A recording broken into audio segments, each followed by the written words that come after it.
à tous, alors on se retrouve aujourd'hui pour une nouvelle vidéo. Donc comme vous avez pu le voir dans le titre de la vidéo, je vais vous présenter le variateur Stradivario de chez Boost. Donc le modèle que je vais vous présenter, c'est pas le modèle SPX RCX, c'est bien le modèle SP MVL. Donc pour obtenir ce vario, qu'est-ce que j'ai fait? Donc j'ai contacté sur le site Boost Moped, dans le lien de contact, il y a un lien de contact. Donc j'ai demandé à avoir une version 103 SP MVL. Donc j'ai dû procéder comme ça au mois de juin 2024. Hein. Donc si vous regardez la vidéo dans 2-3 ans, il faudra consulter le site directement pour voir s'il n'y a pas directement le modèle SP MVL qui est proposé à la vente. Mais en tout cas, au moment où moi je fais la vidéo, c'est comme ça qu'il fallait procéder. Donc moi j'ai pris le kit complet. Donc dedans, j'ai dans la boîte le kit Stradivario SP MVL. Donc j'ai pris également un kit rondelle de calage. Donc j'ai un kit rondelle de calage, une joue fixe Stradivario en acier 101 mm et le kit Stradivario V2 pour 103 MVL. Enfin V2 parce que c'est on va dire c'est la même la même forme en fait que le modèle SPX. Et ensuite la joue mobile Stradivario en 101 mm aluminium. Voilà. Donc à côté, ça c'est les deux canons qu'il faut pour mettre sur la 103 MVL le Stradivario. Donc ces deux pièces, ils sont à demander à part. Donc encore une fois, au mois de juin 2024, au moment où moi j'ai acheté l'ensemble, j'ai dû passer par Gilles Echenlob, j'espère que j'écorche pas son nom, il m'excusera. Et donc en fait, il faut le contacter soit par Messenger ou Facebook et demander à avoir les deux canons pour un montage Stradivario modèle SP MVL. Voilà, moi j'ai fait ça, il m'a dit ok, je te prépare, tu m'envoies la somme, vous voyez avec lui la somme parce que forcément les coûts peuvent évoluer au fur et à mesure des mois et des années, c'est pour ça que je parle pas de prix dans la vidéo. Et ensuite, il m'a envoyé tout de suite, dès que j'ai payé, il m'a fait dans la semaine les deux canons, il me les a envoyés à mon domicile et voilà, nickel. Donc voilà, le canon, je vous le fais voir vite fait. Les deux canons, vous voyez, c'est vraiment très bien fait, hein, forcément. C'est du bon matos, voilà. Donc ça, c'est les deux canons qui sont à part, on va dire, hors site Boost à l'heure actuelle, au moment où je fais la vidéo. Donc maintenant, on va passer au déballage. Je fais ces précisions-là parce qu'après... si ça change dans le futur, vous allez me dire bah non, moi je l'ai pas eu comme ça. Enfin bref, voilà. Donc ça c'est le kit de rondelles que j'avais pris en plus parce que je pense pas que j'en ai besoin. Enfin, je verrai bien. Hein. Je suis comme vous, je déballe au moment où je fais la vidéo. Donc ça c'est la joue fixe que j'ai commandé. Donc joue fixe 101, que je dise pas de bêtises, en acier 101 mm. Donc voilà comment ça se compose. Vous avez la joue fixe avec la partie, on va dire, celle-là, elle est en acier. Voilà, je regarde en même temps sur une bonne commande. Donc voilà la joue fixe. Ensuite, on a tout. Bah tiens, voilà l'écrou avec les rondelles. Donc l'écrou avec une empreinte dite BTR, on va dire, pour serrer l'écrou. Donc je vous le ferai voir. Bon, je vais le faire voir en même temps. Donc ça fait de la présentation. Hein, mais bon. Comme ça, pour ceux qui ne connaissent pas, ils verront comment est composé le kit si vous prenez le kit complet. Donc voilà, ça c'est un écrou avec empreinte BTR et le fitage de l'autre côté. Voilà, plus les petites rondelles qui vont bien. Donc, encore une fois, j'ai la chaudière qui démarre. Voilà, donc ça, c'est bon. Ensuite, emballé dedans, j'ai la joue. J'ai pas encore déballé, hein. J'ai juste soulevé les pièces comme ça pour regarder et je découvre en même temps que vous. Voilà. Donc voilà l'emballage. Donc ici, vous avez l'ensemble avec les maslots. Donc les contrepoids sont achetés à part, hein, je vous précise au passage. Et après, vous avez, donc là ici c'est la partie, je vais faire voir pièce par pièce. Donc là c'est la partie, on va dire, support maslot. Donc voilà, avec les tiges, comment ça se présente, les guides, 4 guides, contrairement au Doppler ER3, que franchement moi j'aime pas du tout le Doppler ER3. Enfin c'est une question de goût, mais en tout cas je déteste ce vario. Et voilà la présentation par rapport au support de maslot. Voilà. Donc ça c'est une pièce. Ensuite la joue mobile. Voilà. Voilà pour l'ensemble variateur. Et ensuite on a la petite notice qui va bien. Alors je ne vais pas vous la lire, vous la débiter on va dire dans la vidéo, parce que sinon ça va mettre de plombe. Et puis en même temps lire et en même temps comprendre ce qui est marqué dessus. Je vais le lire d'abord et après je vais vous faire voir comment le monter. Donc on a toutes les explications avec comment régler le variateur hein, pour aller dans les grandes lignes, on va dire, et les conseils de réglage de base avec ressort moteur d'origine pour un 50 et un 65 cm3. Après, on dit les rondelles sont données, avec quelle courroie utiliser, enfin dans les grandes lignes en fait. Et après, bah, d'utiliser des contrepoids. Alors, il est conseillé d'utiliser des poids de type Poligny. Alors j'avais oublié de préciser également qu'il y avait un autocollant boost dans le package, hein, je le dis au passage parce que j'avais oublié de le dire. Donc là dans l'ordre de montage, donc moi j'ai déjà pré-monté dans un premier temps pour l'adapter à la courroie que je vais installer. Hein. Donc comme c'est indiqué dans la notice, vous faites le calage en fonction de la courroie que vous allez mettre. Donc moi pour la vidéo, donc dans un premier temps j'ai une autre courroie à faire en test également. J'ai une Ventico GTX A48. Voilà, donc ça c'est une courroie que j'ai sur ma 100 MVL, elle a 200-300 km, donc elle est vraiment pas abîmée du tout. Donc on va dire elle est rodée entre guillemets. Donc là ici, il faut commencer par mettre le canon épaulé. Donc le canon épaulé ici, lui, cette partie intérieure ici, l'épaulement intérieur, il va venir embuter sur la partie ici. Donc elle va venir jusqu'ici, comme ceci. Et elle épouse l'empreinte qu'il y a ici où il y a les demi-plats. Donc il faut l'engager comme ceci. Et voilà, tout simplement. Donc là vous arrivez à embuter de l'épaulement qu'il y a sur le vilebrequin. Ensuite, vous venez mettre la joue fixe. Donc la joue fixe, elle, je vous le fais voir en passage, elle vient s'emboîter dans la partie ici intérieure. Voilà. Donc comme ceci. Donc bien s'assurer que c'est bien rentré lorsque vous allez faire l'empilage. Voilà. Donc la première partie, deuxième partie. Donc là c'est normal. Hein. Voilà. Donc là bien s'assurer qu'on est bien dedans. Voilà, comme ceci. Donc là je suis bien rentré dedans. Je suis bien embuté. Voilà. Donc ça c'est fait. Ensuite, moi pour mon montage, j'aurais besoin de mettre une petite rondelle qui est dans le lot de vis qui est le lot de rondelles qui est fourni avec. Donc là pour mon montage ce sera une rondelle d'1 mm. Ensuite on met le canon avec le petit épaulement, donc côté épaulement face à vous, comme ceci. Et ensuite on vient insérer la joue mobile. Donc tout simplement c'est de l'empilage. Il n'y a rien de plus simple. On vient mettre ensuite le support de ma slot, comme ceci, on met bien en face, voilà. Une fois qu'on a bien toute cette partie-là qui est montée, on vient y mettre l'écrou avec l'empreinte BTR, comme ceci, face BT, côté BTR face à vous. Et en fait, cette partie-là va venir rentrer dans le logement ici, voilà. Et en même temps, ça serre, voilà, comme ceci. Donc moi j'ai déjà mis ma petite corde dans le puits de bougie. Hein. Ceux qui suivent mes vidéos, ils vont dire ben il fait toujours voir sa corde. Voilà, donc là ici on vient serrer. Donc moi comme j'ai déjà mis ma corde, ça va déjà venir en contact. Donc dès que ça commence à avoir une petite résistance, je vais venir embuter sur la corde. Et comme ça va me permettre de serrer l'écrou de Vario. Voilà, donc là j'arrive à embuter. Donc là je maintiens le moteur, hop, voilà, le Vario est serré. Donc là je reviens de l'autre côté. Donc vous voyez j'arrive à embuter sur la corde dans le sens opposé. Et le Vario est serré. Voilà, donc opération terminée. Voilà. Donc là ici vous avez le montage qui est effectué avec une rondelle pour mon cas à moi.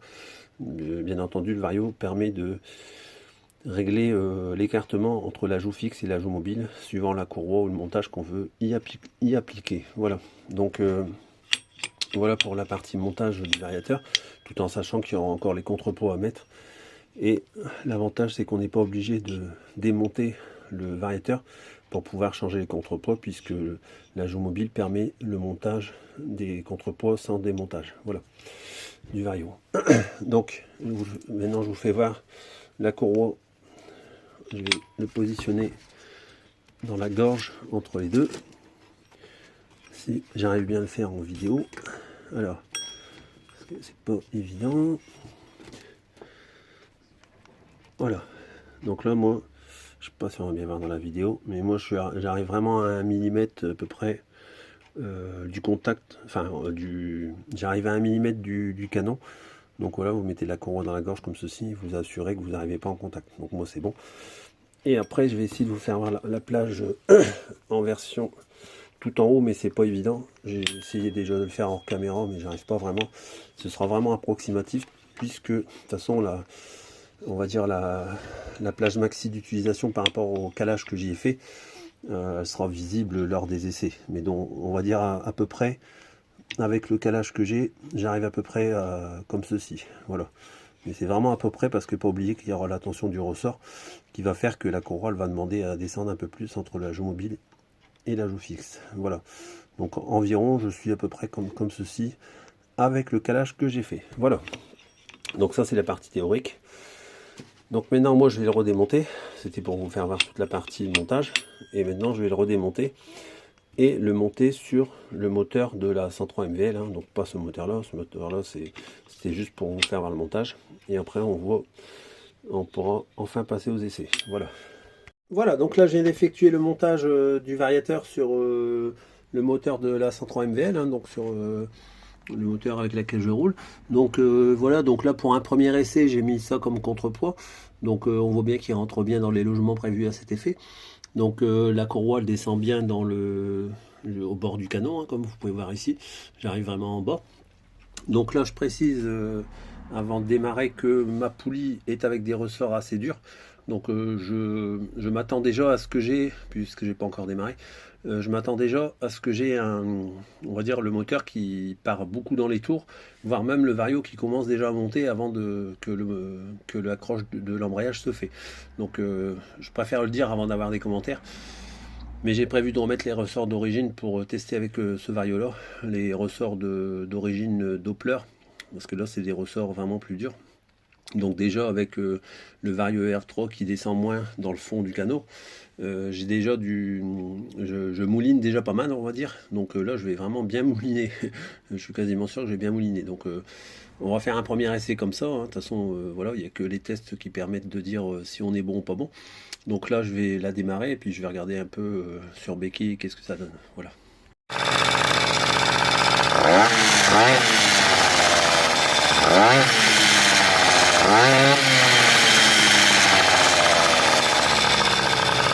Donc voilà, j'ai fait un premier test, donc j'essaierai de vous le mettre juste avant.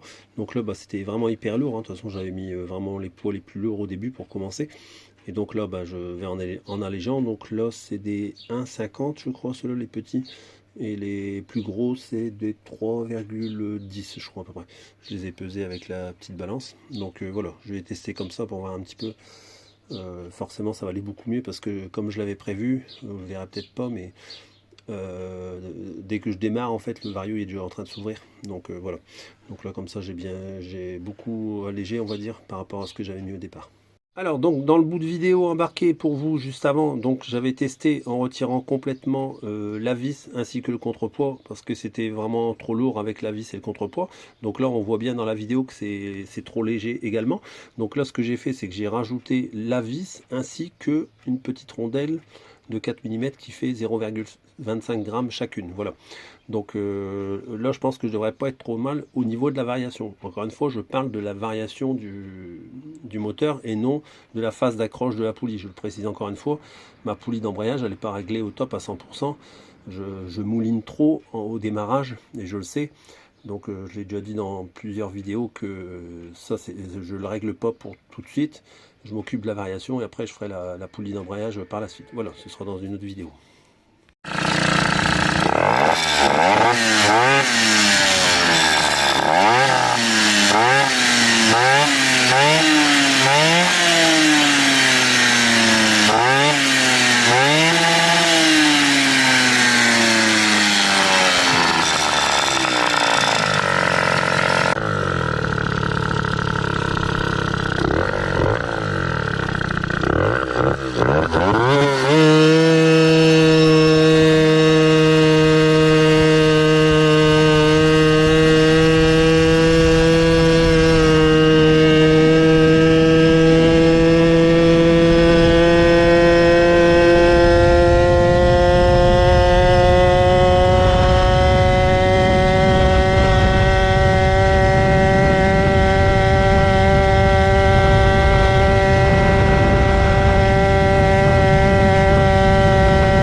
super, voilà, donc là je reviens de faire les essais, donc j'ai fait les essais avec le dernier réglage de contre-pot que je vous ai montré dans la vidéo.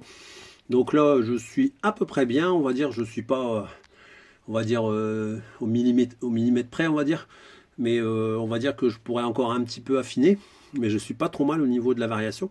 Donc là, je vous rappelle encore une fois que la poulie, elle mouline un peu trop au démarrage, donc le vario commence à monter lorsque je suis au démarrage. Donc après le régime il se casse la gueule forcément puisque la courroie elle monte déjà dans le vario. Voilà. Donc ça c'est normal par rapport à ma poulie, ça n'a rien à voir avec le variateur. Donc voilà pour ce point là. Donc ensuite qu'est-ce que je peux dire? Donc là j'ai fait vous verrez juste avant dans la vidéo, j'ai fait un tir vraiment à fond quoi, avec le moteur. Donc je rappelle encore une fois pour ceux qui suivent l'histoire de ce moteur là, j'ai pas encore fait les réglages de carbu ni on va dire le peaufinage au niveau de l'avance de l'allumage. Donc là je l'ai laissé tel quel par rapport à la dernière vidéo que vous avez vu tourner sur le moteur. J'ai exactement les mêmes réglages, j'ai pas eu le temps de corriger quoi que ce soit. Comme je savais que j'allais monter le Stradivario, j'ai dit je vais m'occuper d'abord du Stradivario et ensuite je verrai une fois qu'il sera bien réglé, ainsi que la poulie, je passerai à toute la partie réglage final du carbu. Ça me dérange pas trop puisque au niveau du carbu on va dire je suis pas trop mal. Vu la pointe que j'ai tirée, si je serais trop pauvre il y a longtemps que j'aurais serré. Bref, voilà. Donc ça c'est pas mal. Donc au niveau du vario, un petit retour sur le vario. Donc moi j'ai pas eu problème particulier pour le montage, j'ai eu zéro problème. Franchement, ça va nickel à monter. Les contrepoids par rapport au calage que j'ai fait, donc je rappelle, j'ai mis une petite rondelle d'un millimètre dans le fond du canon. Donc en faisant ce montage là, je n'arrive pas à changer les contrepoids, je suis obligé de démonter le support de ma slot, hein, donc j'arrive pas à les changer directement. Donc c'est pas trop gênant puisque comme je vous ai expliqué, vous mettez une corde dans le puits de bougie, ça prend 2 minutes, même pas 30 secondes à retirer l'écrou.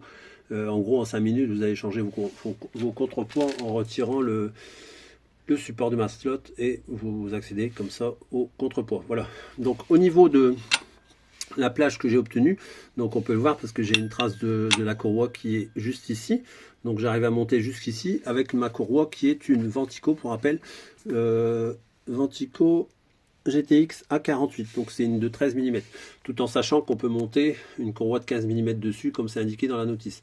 Donc ça je verrai dans une autre vidéo pour faire les essais aussi, pour voir si je gagne pas un petit peu aussi à ce niveau là. Enfin bref, il n'y a que les tests qui permettent de voir si ça va plus ou moins bien. Donc c'est ce qu'on fera dans les prochaines vidéos. Voilà, donc autre chose aussi, donc là par rapport à la montée en régime du moteur, ça n'a rien à voir avec mon Vario ER3, puisque le Vario qui était monté sur ce cyclomoteur avant, pour ceux qui ne suivent pas les vidéos, c'était le Vario ER3, et franchement je n'arrivais pas à monter dans les tours lorsque le Vario était ouvert complètement.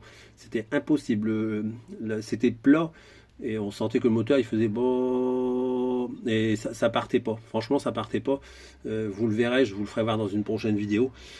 Franchement c'est le jour et la nuit, ça n'a rien à voir. Le moteur il reprend des tours lorsqu'il arrive dans, on va dire, quand il monte en vitesse, on va dire, et il repart dans les tours en fait.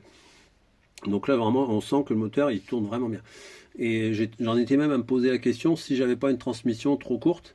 Je suis en 1156 et avec le Vario Doppler R3, comme elle n'arrivait pas à reprendre des tours par rapport au moteur que j'ai, normalement elle devrait reprendre des tours, et là c'était pas le cas. Et là avec le Stradivario, ben rien à voir. Voilà. Donc pour rappel de la configuration, donc j'ai un 50 Fox monté sur culasse boost avec un calage, et donc le cylindre et le piston sont préparés. Donc j'ai les carters Carenzi, hein, c'est toujours les carters Carenzi, donc moi pas de problème particulier à ce niveau là, donc il continue à me satisfaire pleinement avec toutes les modifs que j'y ai apporté, hein. Pour ceux qui ont suivi, j'ai fait une playlist dédiée au carter Carenzi avec tout ce que j'ai fait, la pipe courte, le diffuseur qui est monté dedans, le carbu de 21 PHBG monté en souple et le filtre à air mal aussi. Et derrière, côté allumage, c'est un MVT Millennium qui est calé à 4,5 mm avant le point Moreau. Donc je vais encore jouer sur la courbe pour voir si j'arrive pas à avoir un meilleur résultat. La bougie pour l'instant c'est une B9S. Et après au niveau du pot d'échappement c'est le Giannelli Gunmetal. Voilà. Ou Black Gun, je sais jamais, enfin bref, les deux sont pareils. Bref, donc voilà un petit peu pour la config, pour ceux qui suivent pas la chaîne. Donc autre chose, j'ai j'ai le contour qui refonctionne de nouveau parce qu'il avait fait un blackout pendant je sais pas combien de mois. Et là, il refonctionne super bien depuis aujourd'hui. Je ne sais pas pourquoi. Donc là, je vous fais voir un peu ma montée en charge. Je suis à 11 620 tours minute pour le, le régime max du moteur. J'avais remis à 0 avant de partir au dernier essai. Et donc comme ça, j'ai regardé mon régime max de moteur, donc plutôt pas mal pour un 50 Fox préparé, hein. Pas oublier que c'est pas un kit, hein, c'est un Fox, un cylindre de Fox, même s'il a été retravaillé un petit peu à l'échappement. Il n'est pas non plus poussé à l'extrême, mais il est plutôt déjà bien préparé. Et franchement, ça tourne super bien. Voilà, j'en suis entièrement satisfait. Pas oublier que j'ai des freins d'origine, j'ai pas de frein à disque. Franchement, on monte à pieds joints sur les deux freins parce que les freins, ça devient limite. Alors au niveau des suspensions, là, je me fais balader dans tous les sens. Pareil pour la fourche à l'avant. Donc vraiment, quand je tire une pointe, c'est que je suis sur une ligne droite et qu'il n'y a pas il peut y avoir aucun obstacle ou quoi que ce soit. J'attends vraiment qu'il n'y a personne sur la route et pour tirer vraiment une pointe, quoi. Voilà. Du coup, c'est tout ce que j'avais à dire. Donc moi, j'en suis entièrement satisfait. Pas de problème particulier au montage. Et puis, bon, voilà, ça va super bien. Puis vous avez vu, et puis au niveau du poids, il est hyper léger comme variant. Donc pour ceux que ça intéresse, hein, vous allez sur le site Boost Moped, je vous le mettrai dans la description, puis vous regardez toutes les pièces qu'il faut, que j'ai énumérées en début de vidéo. Voilà, donc ce sera tout pour aujourd'hui pour moi, parce que j'ai un gros montage vidéo à faire avec cette vidéo. Donc je vous souhaite à tous une bonne soirée, et à bientôt pour une nouvelle vidéo.